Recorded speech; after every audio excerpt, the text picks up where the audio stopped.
Hi everyone, my name is Melodie Hicks, and I'm a nurse and a nurse educator from Montreal. I teach at Vanier College in Saint-Laurent. I'm going to switch things up a little bit because I obviously bring a very different perspective and perhaps a different focus to the conversation that we're having here today.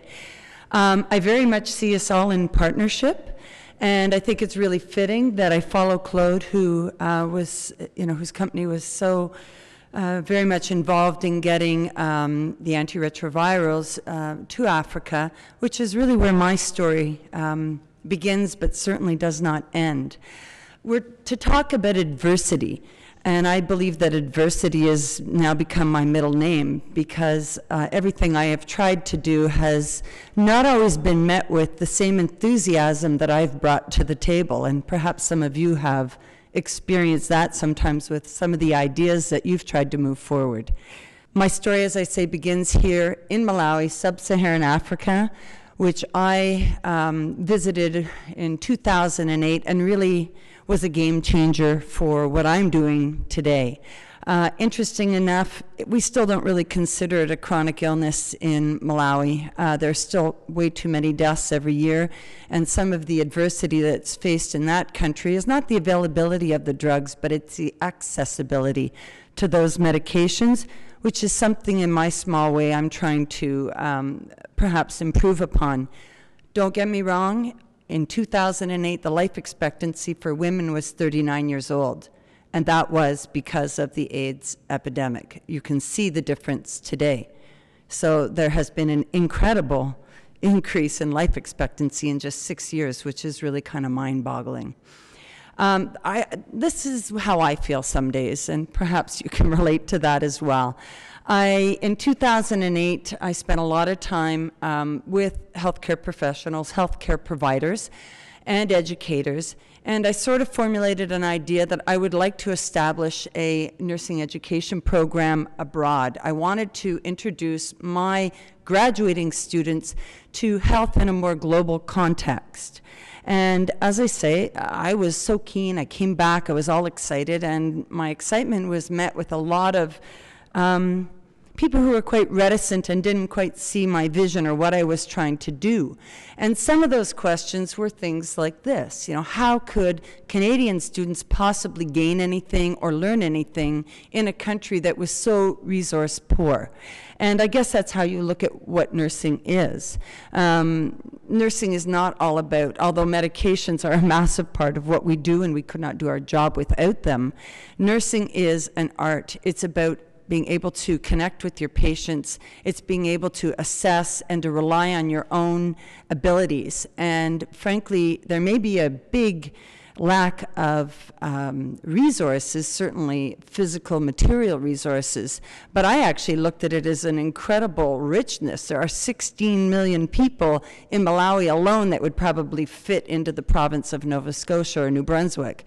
So what we lacked in material resources, I certainly felt it made up for in human resources.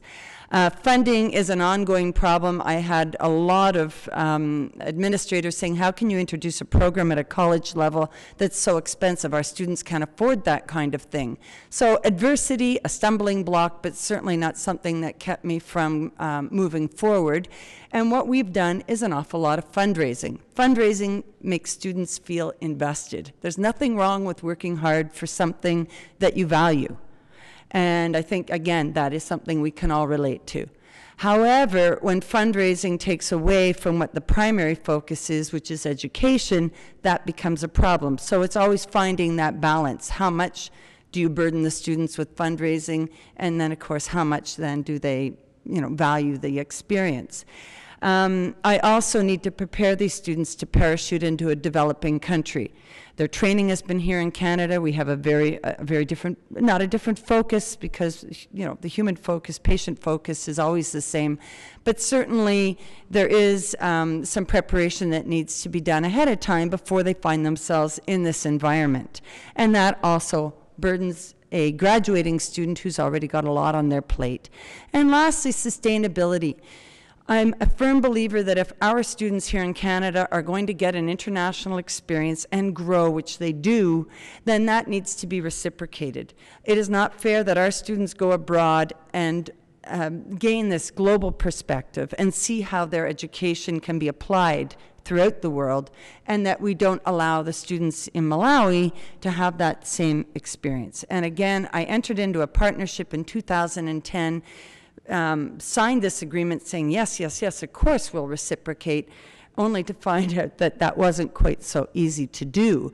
And people who know me know that I am a little bit like that. I plow ahead and perhaps don't always have all my T's crossed and all my I's dotted. So 3 years later, it did take us 3 years, last January, we finally did receive our first 2 nursing students from Malawi. We hope we've now set a precedent with immigration, and that now has opened the door for us a little bit. So this is some of the adversity that I've faced personally, but certainly adversity on the receiving end for my patients in Malawi, I could spend a whole day talking to you about, because we have our issues here, but there is simply no comparison to what people are faced with on a daily basis in developing countries. I've learned some lessons. I've learned that adversity is something that certainly requires perseverance and persistence. I have been accused of being a bit like a dog with a bone. And I believe patients, people will come around to your new ideas, just like your use of social media and so on.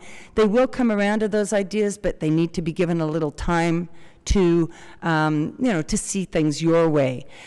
Creativity, absolutely. But for me, the biggest factor that has moved my program forward is the development of partnerships, both here in Canada and abroad. And one of those partnerships is with Health Partners International of Canada, which many of your companies already contribute medications to. And it is through my partnership with HPIC that my students are able to have some of the tools that they do need in order to effect change in Malawi. To date, this is coming up our 5th year with this nursing exchange, and they've carried over $100,000 worth of medications, which at first are a bit of a pain. It takes their second piece of luggage. Young people like to bring the comforts of home, but I think that's part of the exercise. They have to reduce their own personal possessions to one bag, and the second bag is humanitarian aid. It's the physician travel packs containing the medications, which they don't value on the way there, believe me. But the first time we do a mobile clinic, and they actually take those medications out of the box and single-handedly save lives. I think the true value of those drugs that they've carried and lugged halfway around the world really becomes very obvious. And I think that's a lesson they come home here to Canada with, that drugs are not to be taken for granted, and that we are so incredibly fortunate for what we have to offer our clients on a daily basis. Mobile clinics, I have this whole thing that we don't have our patients come to us in Malawi. We have to take care to them. And so a lot of what we do is to try and deal with that accessibility issue that I was talking about.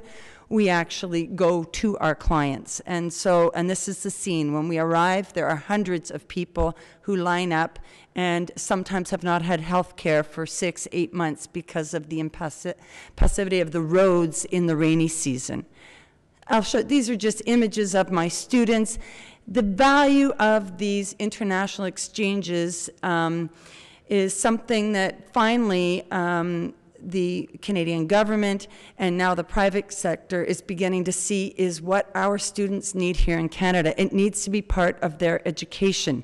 We need to internationalize our students. They need to understand what the needs are abroad, and that's no matter whether they become a nurse or they start to work in any of your companies. They need to have that global perspective. And how are we going to get that and give that to them? It's very difficult to teach that in a classroom setting. So immersion in another culture is one of the ways that research has shown is the most effective way for these students to pick up the skill sets. It's who's going to pick up the bill. And I did have a question. I don't know if it got embedded in my presentation, but the proposal that's on the table right now is that the government start to support these initiatives, and that the private sector who will be receiving these students who are being educated also shoulder some of that burden. I did have a question. I don't know where it is in my presentation, but I'd love to know how you feel about that, whether you feel, you know, who does the burden for these type of experiences lie on. 10%, 3% of Canadian students are receiving any kind of formal international experience. And yet I think you're all wanting them to have that perspective when they come to you. So I think it's an interesting question perhaps to leave you with, because I believe I did hear some music there. A teacher is never short-winded, but I am learning. There's my group there. I actually didn't do too badly. There you go. So I didn't have that clicker question. Could I have a show of hands? Do you believe that there should be some way to enable us to internationalize our colleges and our students? Public educations don't have the funding. Should governments and private sector be assisting us with that? If you believe so, would you put a hand up? Well, that's really encouraging. I thank you for that.